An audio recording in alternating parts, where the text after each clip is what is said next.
Okay, hello. आणि आज आपण बघायचं आहे सर्क्युलर मोशनचा थोडासा कॉम्प्लिकेटेड असा भाऊ म्हणजेच रोटेशनल मोशन ऑर रोटेशन. आणि म्हणूनच आज तेच रोटेशन करणारी बॉडी म्हणजे एक rotating body and kinetic energy म्हणजे ऑब्व्हियसली त्याची कायनेटिक एनर्जी आपण बघायची आहे. आणि त्याआधी जरासं थोडं आपण जे स्टार्ट होती आपली सर्क्युलर मोशनची अयो परत कोरोना आला वाटतं. तर तिकडं जायचं आहे आणि आय थिंक सर्क्युलर मोशनच्या स्टार्टला मी हे असं जे क्लॉक ऑर जे घड्याळाची एक इमेज इंट्रोड्यूस केलेली त्यात. तर ना त्यात आपण कन्सिडर काय केलेलं की सर्क्युलर मोशनसाठी ह्या घड्याळाचे काटे कन्सिडर केले नव्हते. तर एक्झॅक्टली बोलायला गेलं तर ह्या घड्याळाच्या एका काट्याची म्हणजे या सेकंड हँडची म्हणजे सेकंदाच्या काट्याची एक टिप आपण कन्सिडर केली. त्याचं टोक फक्त टोक कन्सिडर केलेलं आणि त्याचं मोशन आपण काय केलेलं तर बघितलेलं. ठीक आहे. आता हे घड्याळ आहे तुमचं म्हणजे ते ऑब्व्हियसली क्लॉकवाईजच जाणार आहे कारण की ते एक क्लॉक आहे. तर आता त्याची मोशन अशी कायशी होती आणि इथं आपल्याला दिसतंय की या टिपनं एक सर्कल ट्रेस केलाय म्हणजे ह्या टिपनं एक सर्क्युलर मोशन परफॉर्म इथं करते ती टिप म्हणजे हा पॉईंट फक्त. ओके, मी ॲरो पण पॉईंट आउट करतो. तर हा पॉईंट तर तो तुमचा काय करतोय तर एक सर्क्युलर मोशन एक्झिबिट करतोय. ओके. आणि म्हणजे थोडक्यात आपण काय कन्सिडर करूया की ना जर कुठलं पण एखादं ऑब्जेक्ट असेल तुमच्याकडे. ओके. आणि ते जर गोल गोल गोल गोल फिरतंय ॲज अ होल ते एक पूर्ण ऑब्जेक्ट. ठीक आहे. एका सर्कलमध्ये फिरतंय तर आपण असं बोलू शकतोय की ते जे ऑब्जेक्ट आहे तर ते एक सर्क्युलर मोशन एक्झिबिट करतंय. ओके. आणि सेम वे इथं आपण बाकीच्या घड्याळाचा और या घड्याळांच्या काट्यांचा विचार काही केला नव्हता. तर आपण फक्त त्या टिपचा विचार केलेला मग त्या टोकाचा त्या एका पॉईंटचा विचार केलेला. ओके. त्या सर्क्युलर मोशनमध्ये आणि जर आपण फक्त त्या पॉईंटचा विचार करतोय तर तो पॉईंट सर्कल ट्रेस करतोय. ठीक आहे. पण आता ह्या घड्याळाच्या ॲज अ होल ह्या काट्याकडे जर बघितलं आपण या सेकंड हँडला ॲज अ फुल होल बघितलं. ठीक आहे. तर आता आपण त्याला असं बोलू शकत नाहीये त्या काट्याला की ना तो सर्क्युलर मोशन करतोय. ठीक आहे. म्हणजे हा ऑब्व्हियसली हा जो पुढचा पॉईंट आहे. ठीक आहे. त्याचा ज्याच्याबद्दल आपण बोलतोय मागासपासून तर तो एकटा पॉईंट सर्क्युलर मोशन करतोय पण हा काटा सर्क्युलर मोशन करत नाही. ठीक आहे. मग करतोय तर काय करतोय तो ऑब्व्हियसली तो पण मूव्ह करतोय. ठीक आहे. पण तो करतोय तर काय करतोय. ओके. आता तो जे काय करतोय तर ते करतोय रोटेशन. ओके. थोडक्यात आता जर आपण कन्सिडर करायला गेलो की ना रोटेशन आणि सर्क्युलर मोशन ह्याच्यातला एक बेसिक फरक काय. ठीक आहे. तर आपल्याला ह्या काट्यामधून ओके म्हणजे हा जो घड्याळाचा काटा आहे. ओके. त्याला कन्सिडर करून आणि त्याच्याच वरच्या एका फक्त पॉईंटला कन्सिडर केलं. ठीक आहे. तर ते आपल्याला समजू शकतंय. थोडक्यात जर एक ॲज अ होल पूर्ण बॉडी ती जर आता असे हे वर दाखवलाय तसा पूर्ण एक गोल चक्कर मारत असेल ती बॉडी. ठीक आहे. तर आपण म्हणू शकतोय की ना ती बॉडी सर्क्युलर मोशन परफॉर्म करते. ठीक आहे. सेम ॲज या घड्याळाच्या काट्याची टिप. ओके. पण रोटेशन कधी बोलतोय आपण की ना असं झालं इन केस की ना ती जी गाडी नाही बॉडी जी आहे. ठीक आहे. तर ती एका certain point okay or to be exact axis. आता ॲक्सिस मला इथं दाखवता येणार नाहीये कारण की आता मी जर कन्सिडर केलं की ॲक्सिस इथं मी जरा ब्राईट कलरमध्ये दाखवायचा ट्राय करतो. ओके. एक्झॅक्टली सेंट्रल ॲक्सिस आहे म्हणजे तो माझ्या लॅपटॉपच्या स्क्रीनमध्ये गेलाय तो ॲक्सिस. ठीक आहे. म्हणजे एक लाईन ती आपण पुढे बघूया. तर ना त्या पॉईंट भोवती और त्या लाईन भोवती हा जो काटा आहे तर हा काय करतोय तर फिरतोय ॲज अ होल म्हणजे टर्न होतोय. ओके. आणि जर म्हणजे काटा as a whole rotation perform करतोय तो टर्न करतोय ह्या पॉईंटच्या भोवती. ठीक आहे. आणि आता मोस्ट ऑफ द टाइम हा पॉईंट और ही जी लाईन असणार आहे ज्याला आपण ॲक्सिस बोलतोय रोटेशनचं तर ती त्या बॉडीतच असणार आहे. ठीक आहे. सेम वे आता इथं हा जर काटा बघितला तर स्टार्ट इथून झाला आणि एंड इथं झाला. ठीक आहे. तर हा पॉईंट कुठंतरी त्या बॉडीतच आहे और तो जो ॲक्सिस आहे तो त्या बॉडीतूनच पास झाला. ठीक आहे. तर त्या ॲक्सिस भोवतीच हा काटा काय करतोय तर टर्न होतोय. ठीक आहे. पण तेच जर मी इंडिव्हिज्युअल एक एकटे पॉईंट्स बघितले त्या काट्यावरचे. ठीक आहे. असे सिंगल तर इथं तुम्हाला दिसतंय की इंडिव्हिज्युअल पॉईंट्स काय करतायत तर सर्कल ट्रेस करतायत. ठीक आहे. आता मला एक्झॅक्टली इथं नीट ड्रॉ करता येणार नाही सर्कल. ठीक आहे. मला साधं पेनानं नीट जमत नाही सर्कल काढायला म्हणल्यावर मग टॅबलेटवरती कसं काढू शकतो. ओके.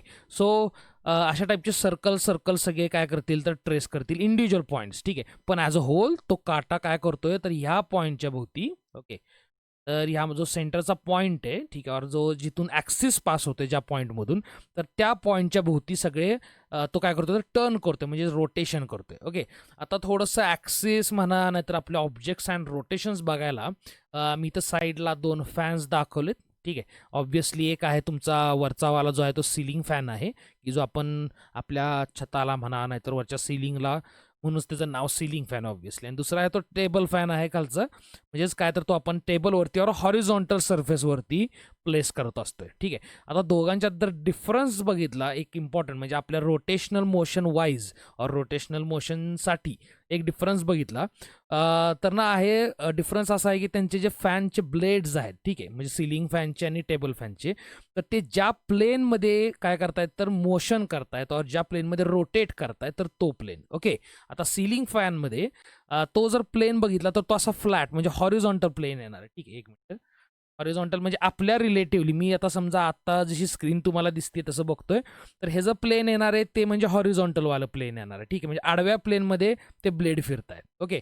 आणि जर टेबल फॅनचं जर ब्लेड्स बघितले तर ते काय करतायत तर ते एका व्हर्टिकल प्लेनमध्ये काय करतायत तर गोल गोल गोल गोल फिरतायत. ठीक आहे, म्हणजे रोटेशन करतायत. ओके. आता जर त्यांचा ॲक्सिस बोललो मी, तर बघा, आता जर मी इथनं कन्सिडर केलं की ना सगळे फॅनचे जे ब्लेड्स आहेत, आणि ओव्हरऑल फॅनच म्हणूया आपण त्याला, ठीक आहे, तर हा जो फॅन आहे तर ना तो कुठल्या लाईनच्या भोवती और कुठल्या पॉईंटच्या भोवती म्हणा, म्हणजे जर आता पॉईंट आपण कधी कन्सिडर करू शकतो की ऑब्जेक्ट एकदम थिन असेल, तर आता फॅन ऑब्व्हियसली थिन नसतोय, आणि म्हणूनच आपण एक लाईन ड्रॉ केली पूर्ण जी ह्या फॅनच्या सेंटरमधून पास करते. ठीक आहे. तर सगळे ब्लेड्स ह्या लाईनच्या, जी सेंटरला मी ड्रॉ केली ग्रीन कलरनं, ठीक आहे, तर त्याच्या भोवतीनं फिरतायत. ठीक आहे. आणि त्याच लाईनला आपण म्हणतोय ॲक्सिस. ठीक आहे. आणि हे टर्न करतायत असे. आता इकडं हा ब्लेड इकडं, हा ब्लेड इकडं, हा ब्लेड इकडं, असं यांचं कंटिन्युअसली टर्निंग चाललेलं आहे ॲज अ होल त्या बॉडीचं. ठीक आहे. इकडं आणि इकडं पण. ठीक आहे. ही होल बॉडीच आहे, कनेक्ट केलेले, म्हणजे फॅनचे ब्लेड्स कनेक्ट केलेले. ठीक आहे. त्यानंतर तुमच्या ह्या बॉडीला कनेक्ट केलेले आहेत, आणि ॲज अ होल एक सिलिंग फॅन तुमची बॉडी आहे. ठीक आहे. तर ह्या व्हर्टिकल ॲक्सिसच्या भोवती ते काय करतात तर गोल फिरतात. अदरवाईज जर खालचा आपण टेबल फॅन बघितला, तर तिथं काय झालंय तर ना, ही जी हॉरिझॉन्टल लाईन आहे, आता ती ॲक्सिस झाली, आणि त्या ॲक्सिस भोवती हे सर्व ब्लेड्स काय करतायत तर टर्न करतायत. ओके. और फिरतायत. म्हणजे ओव्हरऑल आपण असं बोलू शकतोय की ना, सर्क्युलर मोशनमध्ये एक पूर्ण बॉडी, म्हणजे तीच पूर्ण बॉडी काय करते तर गोल फिरत असते, एक सर्कल ट्रेस करते, त्याचा मार्ग एक सर्क्युलर आहे. ठीक आहे. पण ते जसं इथं मी आपण वर बोललो तसं मागाशी, आणि रोटेशनल मोशनमध्ये और रोटेशनमध्ये बॉडी काय करत असते तर टर्न करत असते एका पॉईंट भोवती और एका लाईन भोवती. ठीक आहे. मग थोडक्यात कसं की ना, आता तुम्ही जर गोल गोल चक्कर मारत असला, एक ग्राउंड आहे असं समजा, ठीक आहे, आणि त्याच्या भोवती जर तुम्ही इथनं स्टार्ट केली या पॉईंटवरनं, आणि एक गोल चक्कर मारला, तर तुम्ही आता सर्क्युलर मोशन करताय. ठीक आहे. पण तेच तुम्ही एखाद्या डान्सरसारखं असं उभं राहायला येड्यासारखं, मला माहित नाही का, ओके, एक पाय असा वर घेतला, ठीक आहे, आणि सेम वे असं उभं राहिला ह्या टाईपमध्ये. आता माझा पाय या खालच्या ग्राउंडवरती गेला, पण समजून घ्या. ओके. आता ह्या पॉईंटवरती तुम्ही काय केलं तर बॉडीला असं ट्विस्ट केलं और टर्न केलं, मग काय झालं, एक ॲक्सिस आहे की जो असा पास होतोय तुमच्या बॉडीतून. ठीक आहे. एक मिनिट, जरा थोडा डार्क कलर घेऊया आपण. तर असा एखादा जो ॲक्सिस आहे जो तुमच्या बॉडीच्या मधून असा तुमच्या सपोर्टपर्यंत पास होतोय, त्यांना ह्या ॲक्सिसच्या भोवती तुम्ही काय करताय तर टर्न करताय, अदरवाईज सेईंग तुम्ही रोटेट करताय. ओके. सो हा फंडामेंटल और बेसिक डिफरन्स एक समजून घेतलेला आहे आपण. त्यानंतर आता आज जे आपण रोटेटिंग बॉडी, आणि ऑल्सो इम्पॉर्टंट एक पार्ट जो आहे और इम्पॉर्टंट जी गोष्ट आपल्या सध्या आजच्या व्हिडिओशी रिलेटेड ती आहे त्याच रोटेटिंग बॉडीची कायनेटिक एनर्जी. ओके.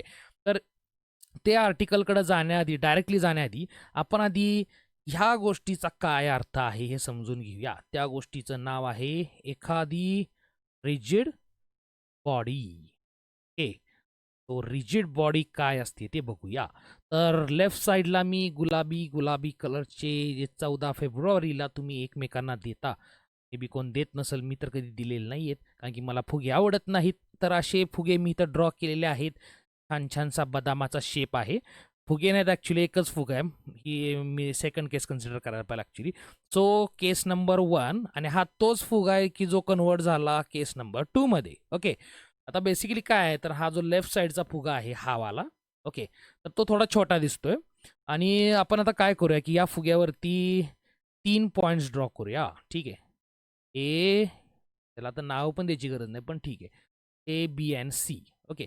आणि मी आता काय केलं की ना त्या फुग्यामध्ये थोडी हवा पंप केली म्हणा और भरली. ओके. काय होईल तर फुगा असा टाईपनं काय होईल तर एक्सपांड होईल. ठीक आहे. म्हणजे सगळ्या डायरेक्शनना असा, सगळ्या डायरेक्शन ॲक्च्युली होत नसतो प्रॅक्टिकली बघायला गेलं तर, पण आपण कन्सिडर करूया सगळ्या डायरेक्शननी तो काय झाला, एक्सपांड झाला. ठीक आहे. ओके. आता असं असा एक्सपांड झाला तो सगळ्या डायरेक्शननं, तर आपण बघूया की या पॉईंट्सचं काय होतं. तर इथं मी ए जिथं मगाशी होता तिथंच घेतोय मी. ठीक आहे. सी जरा इथं कुठंतरी होता, इथं घेऊया. त्यानंतर बी आणि ड्रॉ करूया आपण. इथं कुठं, इथंच का? हां. ओके. इथं कुठंतरी होता. आता आपण बघूया की इथं काय झालं. ठीक आहे. तर बेसिकली तुम्ही जेव्हा त्यात एअर पंप करताय म्हणजे काय करताय तर आतून प्रेशर एक्झर्ट होते त्या ओव्हरऑल बलूनवरती. ठीक आहे. म्हणजे कुठला पण जर एक पार्ट घेतला, कुठला पण एक छोटासा एरिया बलूनचा, ठीक आहे, तर त्यावरती काय होतं एक्झर्ट तर फोर्स एक्झर्ट होते. म्हणजेच तुम्ही फोर्स अपॉन एरिया जर इन केस कधी वाचलं वगैरे असेल तर प्रेशर एक्झर्ट करताय. ठीक आहे. सो बेसिकली फोर्स एक्झर्ट करताय. आता या फोर्समुळं और त्या प्रेशरमुळं झालं काय ते आपण बघूया. तर ना आता पहिल्यांदा जे लेफ्ट साईडची डायग्राम आहे की ज्यात A B C me points दाखवलेले आहेत आणि आपण असं कन्सिडर केलं की जेव्हा मी फुगा फुगवला त्या पॉईंट्सची मी त्या सरफेसवरची जागा बदललेली नाहीये. ठीक आहे. पण आता होतंय काय ते आपण बघूया.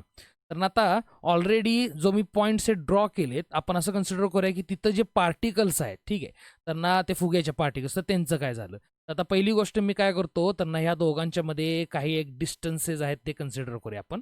तर ऑब्व्हियसली ए आणि बीच्या आधी जेव्हा मी फुगा फुगवला नाही, ठीक आहे, तर तेव्हा ए आणि बीच्या मध्ये काहीतरी डिस्टन्स असेल, बी आणि सीच्या मध्ये काहीतरी डिस्टन्स असेल आणि ऑल्सो ए आणि सीच्या मध्ये पण डिस्टन्स असणार आहे. ठीक आहे.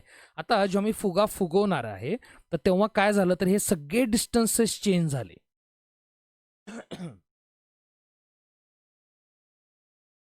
Okay. So C to B, A to C and also A to B हे सगळे डिस्टन्सेस काय झाले, चेंज झाले. ओके. आता जेव्हा म्हणजे थोडक्यात काय तर असं का झालं फुग्याच्या बाबतीत, कारण की असं म्हणू शकता तुम्ही ते इलास्टिक आहे फुगा और फ्लेक्झिबल आहे और एक्सपांडेबल आहे असं पण म्हणू शकता आपण. ठीक आहे. थोडक्यात सगळ्याचाच अर्थ जर आपण कन्सिडर करायला गेलो, ठीक आहे, तर तो फुगा कसा आहे तर ना तो इझिली काय होतोय तर डिफॉर्म होतोय. ठीक आहे. आणि म्हणजेच आपण असं म्हणूया त्याचं साईज और शेप चेंज होतोय त्या फुग्याचा. ठीक आहे. सेम वे तुम्ही जर एखादा रबर बँड घेतला, ठीक आहे, आणि आपण एक रबर बँड इथं छोटासा कोपऱ्यात ड्रॉ करूया. एक हा मी रबर बँड घेतलाय. ठीक आहे. आणि आता मी काय केलं या रबर बँडला स्ट्रेच केलं असं. ओके. आणि मी जर ऑलरेडी इथं 2 पॉईंट असे मार्क केले असतील, इथं जर मी एक पॉईंट मार्क केला आणि इथं जर एक पॉईंट, तर आफ्टर स्ट्रेचिंग बघा त्या पॉईंट्समधलं अंतर काय झालं तर वाढलेलं आहे. ओके. तर बेसिकली अशा डिफॉर्म होणाऱ्या और अशा बॉडीज की ज्यांच्यावरती फोर्स अप्लाय झाला और केला आपण आणि त्यांच्यातल्या ज्या पार्टिकल्समधलं डिस्टन्स आहे म्हणा, ठीक आहे, ते चेंज होत असेल, ठीक आहे, तर त्या बॉडीजला आपण रिजिड बॉडी म्हणत नाही. ओके. सो दुसऱ्या सेन्समध्ये आपण जर सिम्पल वेजमध्ये बघायला गेलो म्हणजे पार्टिकल्सकडे नाही बघितलं तर ना ती बॉडी जर त्याचा शेप और साईज चेंज करत असेल जस्ट दिसते आपल्याला फोर्स अप्लाय केल्यावरती ती ऑब्व्हियसली बॉडी रिजिड नाही. ओके. आता प्रॅक्टिकली तसं बघायला गेलं तर कुठलीच बॉडी रिजिड राहत नाही. ठीक आहे. प्रत्येक बॉडी जी आहे, ठीक आहे, त्यांना एक सर्टन फोर्स जर त्यावरती एक्झर्ट झाला और केला तर ती डिफॉर्म होतीच.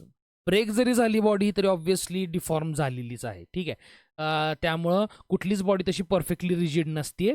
पण जे आपण डे टू डे लाईफमध्ये बॉडीज बघतो, ठीक आहे, जसं की आपलं घराचं दार आहे म्हणा, त्यानंतर आपल्या गाडीचं चाक असेल म्हणा, हां, चाकाचं टायर थोडंफार डिफॉर्म होतं, पण ॲज अ होल ते चाक डिफॉर्म होत नाही. नाहीतर मग आपण असं म्हणू शकतो की चाकाची अलाइनमेंट गेल्यावर गाडी चालणार नाही बेसिकली. तर असे जे काही सॉलिड ऑब्जेक्ट्स आहेत तर त्यांना आपण काय बोलू शकतो तर रिजिड ऑब्जेक्ट्स, ठीक आहे, और रिजिड बॉडीज. जसं की इथं मी एक दगड दाखवलेला आहे हा वाला. ठीक आहे. तर ई हमरा रॉक है.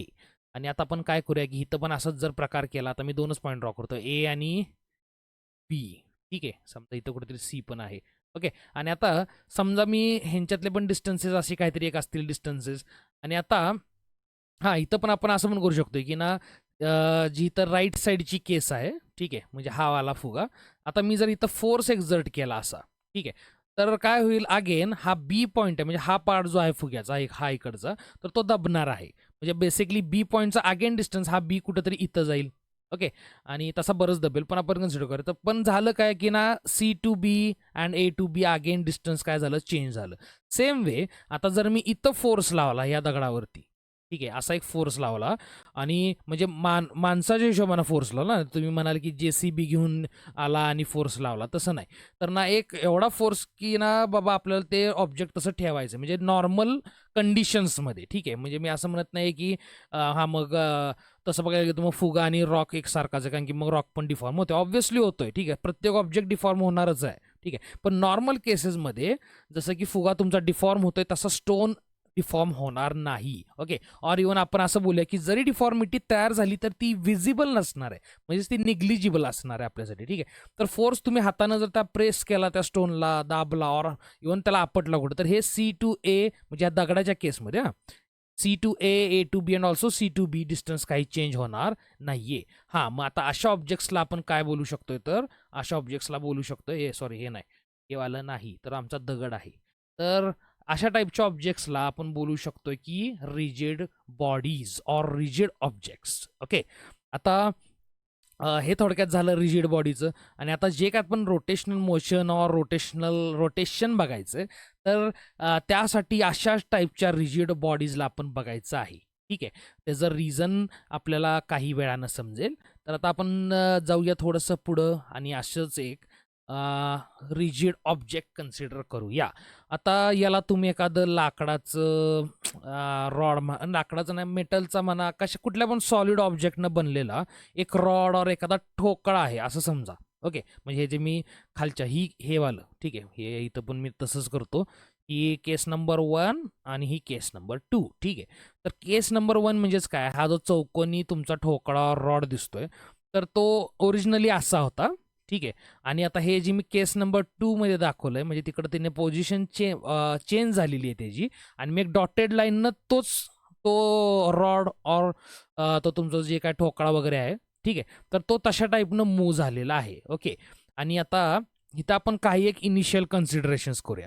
पहिली गोष्ट, हा जो ठोकळावर तुमचा रॉड आहे, तर तो ओ पॉईंट म्हणजे हा जो लेफ्ट साईडचा पॉईंट आहे, तर तिथं मी त्याला काय केलंय, तर फिक्स केलेला आहे. ओके. आणि आता आपला जो ॲक्सिस असणार आहे तो कुठून पास होईल, तर ना त्याच पॉईंटमधनं काय होणार आहे, पास होणार आहे. ओके. ओ पॉईंटमधनं. आणि त्याच्याच भोवती हा जो आपला रॉड और ठोकळा आहे तो असा रोटेट झालेला आहे, ठीक आहे. म्हणजे इथं मी जरा डायरेक्शन दाखवतो या डॉटेड लाईन्सच्या अकॉर्डिंगली, असा रोटेट झालेला आहे. ऑल्सो त्या रॉडवरती आता हे जे 3 पॉईंट्स मी दाखवलेले आहेत, ठीक आहे. आणि इथं अजून एक लक्षात घ्यायचं आहे की ह्यांचं तिन्ही पॉईंट्सचं डिस्टन्स जे आहे या फिक्स पॉईंटपासून तेही वेगवेगळं आहे. ओके. आणि खूपच मॅटर करणार आहे आपल्याला पुढे जाऊन. तर आता कन्सिडर करूया आपण ह्यांचे डिस्टन्सेस कसे कसे आहेत, ठीक आहे. तर पहिला जो सगळ्यात जवळचा पॉईंट घेतलाय तो आहे पॉईंट ए, ठीक आहे. तो ओच्या म्हणजेच तुमच्या फिक्स पॉईंटच्या अतिशय जवळ आहे. त्यानंतर इंटरमिजिएट और एक मीडियम डिस्टन्स म्हणजे कम्पॅरेटिव्हली मीडियम डिस्टन्स आहे पॉईंट बीचं, ठीक आहे, जे आहे RB ओ पॉईंटपासून. आणि सगळ्यात लांब जो आहे तो आहे तुमचा पॉईंट सी. ओके. ज्याचा डिस्टन्स आहे RC. ओके. पॉईंट ओ पासून की जो आपला पॉईंट फिक्स आहे. आता त्या पॉईंटच्या भोवती आपलं हे ऑब्जेक्ट रोटेट झालेलं आहे. ओके. म्हणजे पूर्ण हा ठोकळा काय झालाय, तर रोटेट झालेला आहे अशा टाईपनं. आता जेव्हा हा पूर्ण ठोकळा रोटेट झाला तेव्हा आपण आता बघूया की ह्या प्रत्येक एका एका पॉईंटचं काय झालं. म्हणजे ए हा इकडे गेला, बी हा इकडे गेला आणि सी हा इकडे गेला. ओके. तर अशा टाईपनं हे तिन्ही पॉईंट्स पण मूव्ह झालेले आहेत. त्यानंतर आपण आता हे लक्षात घ्यायचंय की ना हे ऑब्जेक्ट आपण कसं कन्सिडर केलंय, तर ना एक मिनिट मी ते साईडला लिहितो.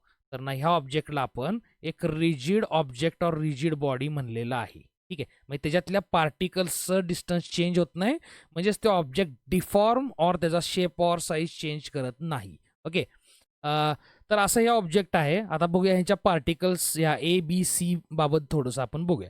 तर इथं तुम्हाला दिसते की ही जी ग्रीन लाईन दाखवलेली आहे, म्हणजे मी ग्रीन लाईननं ह्या प्रत्येक पॉईंटचा मार्ग दाखवलेला आहे, ही वाली ग्रीन लाईन, ठीक आहे. तर ही त्या सगळ्या पॉईंट्सची पाथ आहे, ठीक आहे. सेम गोज टू B आणि A पण, ठीक आहे. तर या ग्रीन डॉटेड लाईननं मी त्यांचा मार्ग दाखवला आहे. तर तुम्हाला बेसिकली दिसतंय की ना एनं जो डिस्टन्स कव्हर केलेला आहे, ओके, म्हणजे एची जी पाथ आहे तर ना ती छोटी आहे बी पेक्षा आणि बी ची छोटी आहे सी पेक्षा. म्हणजे डिस्टन्स जो ए न कव्हर केलाय तो सगळ्यात कमी आहे, बीचा त्यानंतर थोडासा जास्त आहे आणि सीचा सगळ्यात जास्त आहे.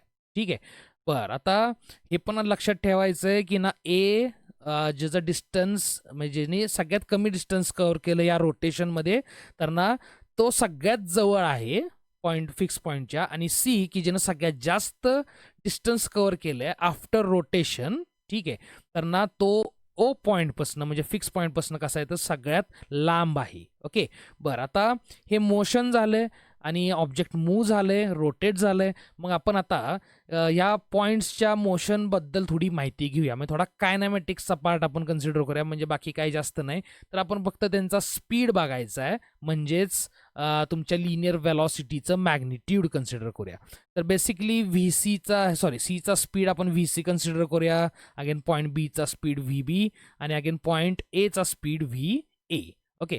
आता इथं एक लक्षात घ्यायचं आहे की ना हे जे मोशन झालेलं आहे तिन्ही पॉईंट्सनी डिस्टन्स वेगळे वेगळे ट्रॅव्हल केले, पण हे सगळे डिस्टन्सेस जे काही ट्रॅव्हल झाले ते एकाच टाईममध्ये झाले. ठीक आहे. आणि त्या टाईमला आपण म्हणूया एक छोटा टी. तर या टाईममध्ये म्हणजे सेम नाही, सॉरी, डिफरंट डिस्टन्सेस ह्या तिन्ही पॉईंट्सनी कव्हर केलेले आहेत की जे सेम ऑब्जेक्टमध्ये आहेत. ओके. आता हे का असं झालं हे पण आपण कन्सिडर करूया. आता हे का असं झालं, कारण की आता बघा, ए हा ओच्या जवळ आहे, बी ओ पेक्षा लांब आहे आणि सी काय आहे तर ओ पेक्षा सगळ्यात लांब आहे. ओके. आता हे ऑब्जेक्ट कसं आहे तर रिजिड आहे.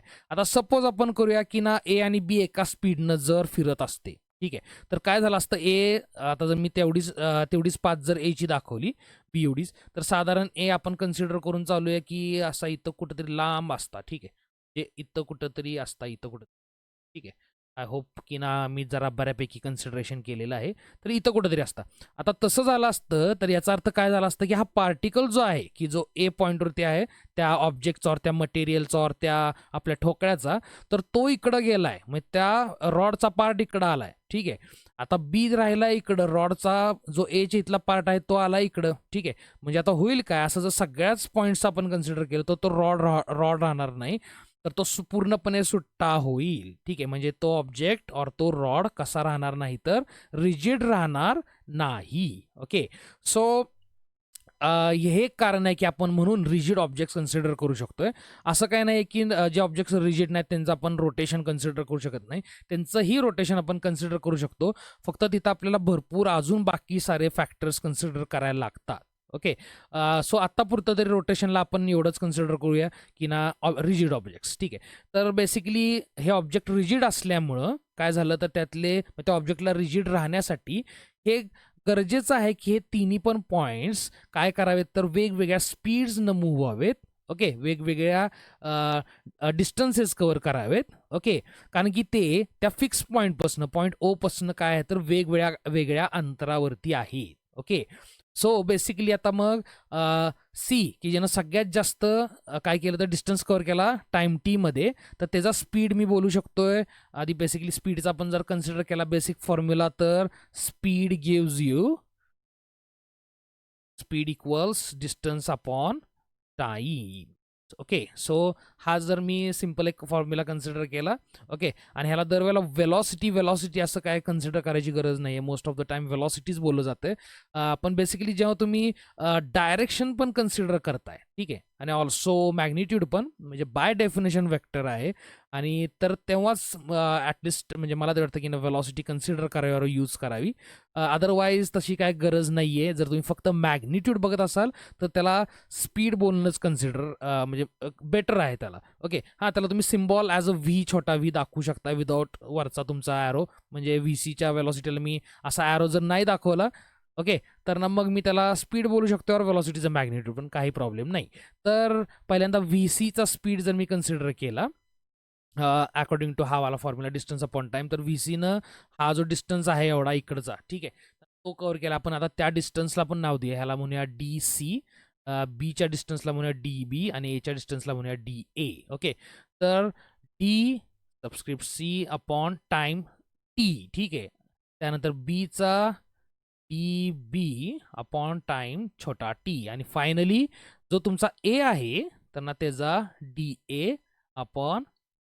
ठीक आहे. आता इथे तुम्हाला लक्षात येते की आता सिंपल एक लॉजिक यूज करायचं झालं की ना तुमचा जो VC आहे, ठीक आहे, तर तो जास्त आहे VB पेक्षा आणि VB जास्त आहे VA पेक्षा. ठीक आहे, म्हणजे VC सगळ्यात जास्त, VA सगळ्यात कमी. आणि अगेन त्याचं रिझन ह्या रेशिओच्या न्यूमरेटर्समध्ये दिसतंय तुम्हाला की ना म्हणजे अगदी आपण पहिल्यापासून जर बघितलं की ना इथं DC जो आहे तुमचा तो एकदम जास्त आहे आणि इथं तुमचा DA जो आहे तो कसा आहे तर एकदम कमी आहे. ठीक आहे, त्यामुळं तुमचा VA खूप कमी आला आणि VC सगळ्यात जास्त आला. ओके, तर ह्या लिनियर वेलॉसिटीज कशा आहेत तर प्रत्येक पॉईंटच्या वेलॉसिटी, मी पण वेलॉसिटीज बोलायला लागलो.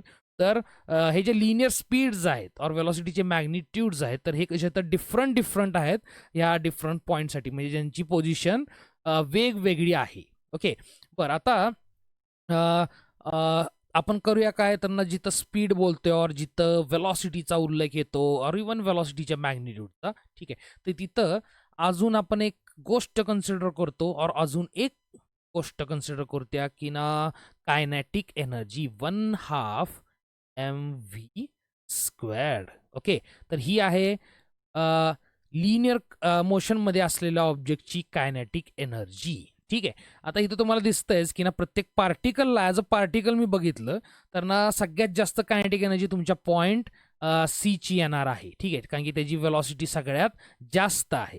ओके, आणि ऑब्व्हियसली सगळ्यात कमी पॉईंट ए ची. ठीक आहे, तसं बघायला गेलं तर ॲक्च्युली या ऑब्जेक्टमध्ये हा जो ओ आहे तुमचा, ठीक आहे, की जो फिक्स आहे, की ज्याची वेलॉसिटी 0 आहे. ठीक आहे, तर त्याची कायनेटिक एनर्जी सगळ्यात कमी येणार आहे. पण आता आपण त्या कन्सिडरेशनमध्ये तो घेतलेलाच नव्हता. आपण फक्त कंपॅरिझन A-B-Cचं केलेलं.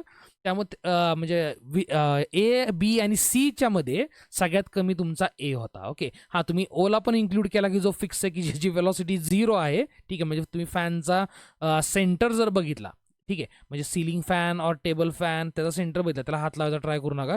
काय काय होतं कसं, जर मी त्याचं बोट ठेवलं, ठीक आहे, तर ते बोट असं इकडं स्लाईड होऊ शकतं आणि टेबल फॅन त्यापेक्षा खतरनाक असते. जर इथं बोट ठेवलं ऑलरेडीच ते व्हर्टिकल प्लेनमध्ये असते, म्हणजे तुम्ही त्याला बोट लावताना सिमेट्रिकल फोर्स लावणार नाही. अगेन तुमचं बोट घसरलं तर डायरेक्ट ब्लेडमध्ये जाईल. आणि परत तुम्ही म्हणाल की सर तुम्हीच म्हणलेला की ना फॅनचा जो सेंटर असतो तर त्याची वेलॉसिटी 0 असते. ॲक्च्युली सेंटर जेव्हा मी बोलतोय तेव्हा मी पॉईंट बोलतोय आणि जॉमेट्रीमध्ये जर पॉईंट कन्सिडर केला, ठीक आहे, तर त्याला तुम्ही डायमेन्शन्स और साईज देऊ शकत नाही. ठीक आहे, आणि तेवढं छोटं बोट आपलं नाही आहे की डायमेन्शनलेस एखाद्या पॉईंटवरती आपण बोट ठेवून म्हणजे कव्हर करू शकतो बोट ठेवून. ठीक आहे, सो असं आहे. तर ही एक कायनेटिक एनर्जी आपण सगळ्यांची जर कन्सिडर केली तर अशीच वेगळी येणार आहे लिनियर कायनेटिक एनर्जी. ठीक आहे, पण आता प्रॉब्लेम कुठे येतो की ना, म्हणजे मला जर रोटेट करणाऱ्या बॉडीची कायनेटिक एनर्जी काढायची आहे, ठीक आहे, तर मी डायरेक्ट असं का करू शकत नाही की ना 1/2 mv स्क्वेअर्ड हा जो ऑलरेडी मी इथं फॉर्म्युला लिहिला आहे आणि जरी आणि जो मी परत मूर्खासारखा लिहायचा ट्राय करतोय की हा फॉर्म्युला अख्खाच्या अख्खा फॉर्म्युला मी आहे तसा या बॉडीला यूज करू शकत नाही. याचा रिझन काय, हां मला बॉडीचं मास माहिती आहे. ओके, 1/2 तर काय तुमचा फॅक्टरच आहे. ठीक आहे, आणि आता बॉडीची जर मी वेलॉसिटी कन्सिडर करतोय तर वेलॉसिटी आपण आत्ताच बघितलं. ठीक आहे, स्पीड जर कन्सिडर करतोय, वेलॉसिटीचं मॅग्निट्यूड कन्सिडर करतोय, तर ते आत्ताच आपण बघितलं काय की ना ते वेगवेगळं आहे. म्हणजे तुम्ही करणार तर कुठल्या पॉईंटचा करणार, ठीक आहे, स्पीड कन्सिडर असा प्रॉब्लेम येतो. ऑल्सो जेव्हा आपण क्लासिकल मेकॅनिक्स और न्यूटनियन मेकॅनिक्स बघतोय तर तिथं आपण ऑब्जेक्टचं मोशन बघताना एका सिंगल पॉईंटचं मोशन बघत असतोय. ठीक आहे, आणि मग तेव्हा एक प्रॉब्लेम क्रिएट होतो. मोस्ट ऑफ द टाइम तो पॉईंट आपण सेंटर ऑफ मास कन्सिडर करतो. ठीक आहे, पण समजा आता सेंटर ऑफ मासवरती पण मी एक व्हिडिओ बनवेन. आता समजा एखादा जर असा ऑब्जेक्ट असेल, ठीक आहे, आपण हा सिमेट्रिकल ऑब्जेक्ट कन्सिडर करूया आणि त्या सेंटर ऑफ मास इथं कुठेतरी. आता जर ॲक्सिस ऑफ रोटेशन त्याच्या सेंटर ऑफ मासमधनंच जर जात असेल, ठीक आहे, मग होणार काय तर ऑब्व्हियसली बाकीच्या आजूबाजूच्या पॉईंट्सला आहे वेलॉसिटी, ते मूव्ह होत आहेत. ठीक आहे, पण तो जो तुमचा सेंटर ऑफ मास आहे त्यांना तो काय करतोय, त्यांना तो म्हणजे हे जे आजूबाजूचे पॉईंट्स आहेत हे मूव्ह होत आहेत. ठीक आहे, पण हा जो सेंटर ऑफ मास आहे तो मूव्ह होत नाहीये, म्हणजे त्याची वेलॉसिटी 0 आहे. आणि मग आपल्याला ॲज अ होल त्या बॉडीची कायनेटिक एनर्जी काय मिळू शकते, मग 0 मिळणार आहे. ठीक आहे, आणि पण तसं नसतं प्रॅक्टिकली, रोटेट करणाऱ्या बॉडीला एनर्जी असते. ठीक आहे, आणि त्यामुळेच आता आपण थोडंसं वेगळा वेव यूज करायचा आहे. आणि तो वेगळा वे यूज करायच्या आधी आपण काय करूया, त्यांना थोडी आमच्या पेनची जी साईज आहे त्यांना ती थोडीशी आपण इन्क्रीज करूया. आणि आय थिंक एवढी मोर दॅन इनफ असावी. ठीक आहे. बरं आता मी आता इथं जे काय आपलं रोटेशनल मोशन आहे म्हणजे अँग्युलर क्वांटिटीजशी रिलेटेड मोशन आहे. ठीक आहे. सो आता इथं आपण बघितले की ना जो स्पीड इथं कन्सिडर केला ऑर इवन जे डिस्टन्सेस कन्सिडर केले. ठीक आहे. त्यानंतर त्या पॉईंटचे त्या फिक्स पॉईंटपासून डिस्टन्सेस सगळे कन्सिडर केले. त्या सगळ्या लिनियर क्वांटिटीज आहेत. जो स्पीड आहे तो लिनियर स्पीड आहे और लिनियर व्हेलॉसिटीचं मॅग्निट्यूड आहे. ठीक आहे. आता मोशन आहे तर त्यात अँग्युलर टर्म्स येणार आहेत. म्हणजे सर्क्युलर मोशनमध्ये जशा आल्या तशा ऑब्व्हियसली इथं रोटेशनल मोशनमध्ये पण येणार आहेत. ठीक आहे. कारण की जसं इथं मगाशी बघितलं आपण या घड्याळच्या केसमध्ये, तसंच इथं सिंगल पार्टिकल म्हणजे आता ही जर ह्या ठोकळ्यानं जर पूर्ण एक रोटेशन एक चक्कर जर हा ठोकळा काय केला असा मारून आला रिटर्न. ठीक आहे. तर काय होईल तर ना प्रत्येक पार्टिकलकडे जर बघितलं तुम्ही ओके म्हणजे जेव्हा हा ठोकळा एक रोटेशन कंप्लीट करेल ओके एक पूर्ण टर्न मारेल ठीक आहे ह्या ओ पॉईंट भोवती तेव्हा प्रत्येक पॉईंटनं ए बी सीनं काय केलेलं असणार तर वेगवेगळ्या रेडियसचे म्हणजे हे जे आहेत आर ए आर बी आणि आर सी ठीक आहे त्या रेडियसचे काय केलेले असणार तर सर्कल्स ट्रेस केलेले असणार आहे. ठीक आहे. पण आता इथं आपण करायचंय काय की ना अँग्युलर टर्म्स पण कशा दिसतील आपल्याला. ठीक आहे. तर ना हे थोडंसं आपण बघायचं आहे. ओके. आता त्याआधी मी काय करतो कन्सिडर की ना पॉईंट एनं ठीक आहे त्यानंतर पॉईंट बीनं आणि पॉईंट सीनं ठीक आहे यांनी अँगल्स किती ट्रेस केलेत आपण हे कन्सिडर करूया. तर पहिल्यांदा मी एक अँगल ड्रॉ करतोय तर ना तो AOA असं आपण कन्सिडर करूया. ठीक आहे. ॲक्च्युली इथं ए डॅश काय म्हणा पाहतो. ठीक आहे. पण हा अँगल आपण पहिल्यांदा कन्सिडर करतोय. त्यानंतर जो दुसरा अँगल आपल्याला कन्सिडर करायचा आहे ठीक आहे त्यांना तो आपण कन्सिडर करायचा आहे तुमचा जो पॉईंट हा वाला आहे बी त्यानंतर ओ आणि अगेन बी. ठीक आहे ना तो आपण कन्सिडर करतो. एक मिनिट आपण कलर आधी डिफरंट ते ओव्हरलॅप झालं मॅचिंग अवघड होतंय. ओके. तर पॉईंट बी त्यानंतर तुमचा हा ओ ओके इथं तुमचा बी. ओके. तर हा BOB अँगल आहे आणि फायनली जर मी वरचा आपला सगळ्यात जो सी पॉईंट आहे की जो सगळ्यात लांबचा पॉईंट आहे ठीक आहे त्यांना त्याचा जर अँगल मी कन्सिडर केला तर तो येणार आहे तुमचा CO ओके आणि अगेन फायनली सी.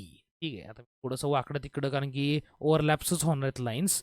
तर आता बेसिकली इथं तुम्हाला दिसतंय की ना हे जे काही अँगल्स तिन्ही पण पॉईंट्सनं बनवलेले आहेत पॉईंट ओशी मिळून ठीक आहे तर ना ते तिन्ही पण अँगल्स सेमच आहे. ठीक आहे. आणि त्या अँगलला मी एकच नाव देतो. ठीक आहे. कॉमन नाव देऊया एक थीटा. ठीक आहे. सो कॉमन अँगल त्यांनी ट्रेस केला आहे.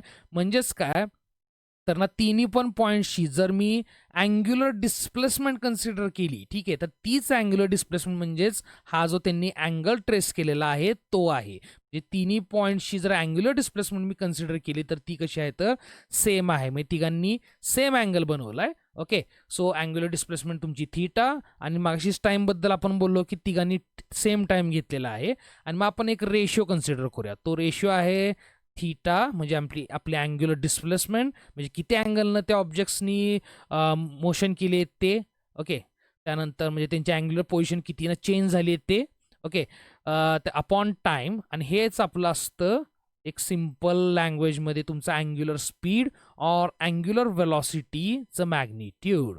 ओके. आता मग जर सेम अँगल्स तिन्ही पण पार्टिकल्स नॉर तिन्ही पण पॉईंट्सनी जर कव्हर केलेले आहेत सेम टाईममध्ये ओके असं जर आपल्याला दिसत असेल same theta in same time then obviously म्हणाले मी तर ऑब्विसली काय असणार तर तुमचा जो अँग्युलर स्पीड असणार आहे और अँग्युलर व्हेलॉसिटीचा मॅग्निट्यूड तर तो पण तिघांचा कसा असणार आहे तर सेम असणार आहे. ओके. म्हणजे आता इथे जर मी समराईज करायचं झालं तर जो ए वाला पार्टिकल आहे तर ना त्याची जी काय तुमची कायनेटिक एनर्जी असणार आहे तर ती येणार आहे mva². ठीक आहे. त्यानंतर पॉईंट बी ची जर मी कन्सिडर केली तर ती असणार आहे 1/2 mvb². ओके. आणि पॉईंट सी ची जर मी कन्सिडर केली तर ती असणार आहे 1/2 हे देवा हां तर mvc². ओके. सो अशा तीन आपल्याला कायनेटिक एनर्जी भेटणार आहेत. आता जर मला ह्या पूर्ण ऑब्जेक्टची कायनेटिक एनर्जी काढायची रोटेशन करणाऱ्या ऑब्जेक्टची, तर मला आता काय करायला लागेल, तर जसं मी या 3 पॉइंट्ससाठी फक्त कायनेटिक एनर्जी साठी जर हे इक्वेशन्स कन्सिडर करतोय, आता मला ह्याच टाईपनं सगळ्या पॉइंटसाठी इक्वेशन कन्सिडर करणं गरजेचं आहे. ओके. आणि आता आपल्याला हे माहीत आहे की ना ऑब्जेक्ट्समध्ये असे भरपूर पॉइंट्स असणार आहेत, भरपूर पार्टिकल्स असणार आहेत. ओके. म्हणजे एन पार्टिकल्स आपण त्यांना म्हणूया. ठीक आहे. तर फॉर आता हे झालं फक्त 3 पार्टिकल्स. आता हेच जनरलाइज करूया आपण एन पार्टिकल्स, म्हणजे पाहिजे तेवढे तुम्हाला पार्टिकल्स म्हणजे असतील तेवढे पार्टिकल्स. ठीक आहे. सो फॉर, ठीक आहे, जास्तच मला लिहायला लागायला लागले. फॉर एन पार्टिकल्स आपल्याला हेच इक्वेशन कशी लिहिता येतील, तर ना सपोज जर पार्टिकल 1 असेल तर तुमचं हेच इक्वेशन जे असणार आहे तुमचं जे ए साठी लिहिले, तर mv1 कन्सिडर करूया. आणि इथं आपण हे पण कन्सिडर करूया की सगळ्या पार्टिकलचं मास सेम आहे. ठीक आहे. तुम्हाला वाटेल की यार इथं पण एम आहे, इथं पण एम आहे, इथं पण एम आहे. ठीक आहे. तर तिथं मास सगळ्यांचा सेम आहे असं आपण कन्सिडर करूया. आणि असे तर आता 3 पार्टिकल्स सारखे खूप सारे पार्टिकल्स आपण कन्सिडर केले की ज्याने ही बॉडी बनलेली आहे. ठीक आहे. तर ना मग मी असं काहीतरी लिहू शकतोय, म्हणजे काय लिहू शकतोय, तर या सगळ्या पार्टिकल्सचं आपण कायनेटिक एनर्जीला जर ऍड केली, ठीक आहे, तर मग आपल्याला एक कायनेटिक एनर्जी मिळेल. ठीक आहे. तर ती आपण इथं लिहूया. So 1/2 mv1 square for particle number 1, 1/2 mv3 square, v3 नाही डायरेक्ट बाबा माझ्या. Okay. So v2 square. Okay. आणि असंच पुढं पुढं आपण जर जात गेलो, 1/2 mv3 square plus 1/2 mv4 square, तर तसंच तसंच तसंच तसंच पुढं जात जात अगदी जो शेवटचा तुमचा पार्टिकल आहे तर तिथपर्यंत जायचं आपण 1/2 mvn square. Okay. So finally आपल्याला हे मिळालंय. आणि आता जर इव्हन इथं वरती जरी बघितलं तुम्ही की ना जिथं म्हणजे ए बी आणि सी पार्टिकलसाठी आपण लिहिलंय, त्यांना मगाशीच आपण बघितलं की तिघांसाठी पण, ठीक आहे, ओमेगा काय आहे, तर सेम आहे. म्हणजे मी तर साईडला लिहितो ओमेगा इज अगेन सेम. ठीक आहे. फक्त V A, V B, V C वेगवेगळे आहेत. ॲट द सेम टाइम तुमचा जो डिस्टन्सेस जरी आपण कन्सिडर केले, जसं की मगाशी आपण इथं वरती ह्या वेलॉसिटीज स्पीड्स कन्सिडर केलेले, तर ना तिथं पण जर इथं कन्सिडरेशन केलं तर ते पण मी तर लिहून टाकतो. V A is less than V B which is less than V C. ठीक आहे. Same ways R A is less than R B is less than R C. ठीक आहे. सो आता हे कन्सिडरेशन केलं आणि फक्त एकच आपण जर रिलेशन बघितलं की ना जे तुमच्या लिनियर स्पीड आणि अँग्युलर स्पीडच्या मध्ये आहे. ठीक आहे. तर ते रिलेशन आपण सर्क्युलर मोशनमध्ये बघितलं, ते काहीसं असं होतं. ठीक आहे. V equals R omega. आणि मग आता तुमच्या लक्षात येईल की ना बाबा ओमेगा जरी सेम राहिला तरी व्ही का बदलतोय, और व्ही जर बदलला असला तरी ओमेगा का बदलतोय. ठीक आहे. ऑब्व्हियसली ते इथं पण मी दाखवायचा ट्राय केलाय कुठं, तर हे खाली जे आपण इथं सिक्वेन्स अरेंज केली त्यात. ठीक आहे. तर हे रिझन आहे. ओके. म्हणजे आता जर मी ओमेगाला असं लिहिलं, ओमेगा इक्वल्स, जरा वरती लिहितोय मी, होपफुली तुमचं लक्ष आहे, व्ही अपॉन आर. तर जसं जसं तुमचं आर वाढेल तसं तसंच त्याच प्रपोर्शनमध्ये तुमचा व्ही वाढतो आणि ओव्हरऑल रिझल्ट म्हणजे मॅथमॅटिकली बोलायला गेलं तर ना, तर आपण त्याला असं पण सांगू शकतोय की ना आर वाढायला लागला की ना व्ही वाढतोय. ओके. आणि त्यामुळंच ओमेगा काय राहतोय, तर सेम राहतोय, कारण की हा रेशिओ एकाच प्रपोर्शनमध्ये वाढतोय. आणि किती प्रपोर्शनमध्ये, तर ओमेगा. ओके. आता तेच जर फक्त मी हा फॉर्म्युला जो इथं लिहिलाय मी, व्ही इक्वल्स आर ओमेगा, तो जर फक्त आपण सबस्टिट्यूट केला सगळ्या व्हीजच्या जागीवरती, ठीक आहे, म्हणजे जर इन केस जर ए बी आणि सी साठी मी लिहायला गेलो तर 1/2 एम आर, आता इथं व्ही स्क्वेअर्ड आहे. ठीक आहे. म्हणजे आर आणि ओमेगा दोघांना स्क्वेअर होणार आहे. ठीक आहे. म्हणजे M R squared omega squared. Same ways M V B squared आहे, इथं सॉरी आर ए येणार आहे, याची काय येईल तर 1/2 M R B squared omega squared. आणि सेम वे इथं काय येईल तर 1/2 M R squared R C squared omega squared. Okay. So अशा टाईपनं मला या फॉर्ममध्ये आता कायनेटिक एनर्जीज मिळतील. आणि आता तेच आपण इथं एन पार्टिकलसाठी अप्लाय करूया. R1 देन ओमेगा सेमच राहणार आहे आता, ओमेगा स्क्वेअर्ड, कारण की माझे जसं डिस्कशन इथं वरती केलं आपण तसं. तर 1/2 M R two omega same इथं पण. अँड फायनली जो शेवटचा पॉईंट आहे, अरे देवा, अँटीव्हायरसच व्हायरस सारखं वागतं एक एक वेळा, तर 1/2 एम आर एन शेवटच्या पार्टिकलचं डिस्टन्स तुमच्या फिक्स पॉईंटपासनं आणि ओमेगा स्क्वेअर. ठीक आहे. तर अशा टाईपनं आपल्याला हे ओव्हरऑल रिलेशन मिळालं. आता इथं आपल्याला दिसतंय की ना ओमेगा एम आणि 1/2 असे हे सेम सेम आहेत. आता इथं काय करूया आपण की ना एक गोष्ट करूया जी नाही केली तरी काही तसा प्रॉब्लेम येणार नाहीये. ओके. तर इथं करूया काय की ना आपण ह्या सगळ्या पार्टिकल्सचे जे मासेस आहेत, ठीक आहे, और या सगळ्या पार्टिकल्सला एक इंडिव्हिज्युअलिटी देऊया. आणि ती इंडिव्हिज्युअलिटी कशी द्यायची आपण, तर ह्याला M1, ह्याला M2 आणि ह्याला M3. तसं नाही दिलं तरी पण काही प्रॉब्लेम नाहीये.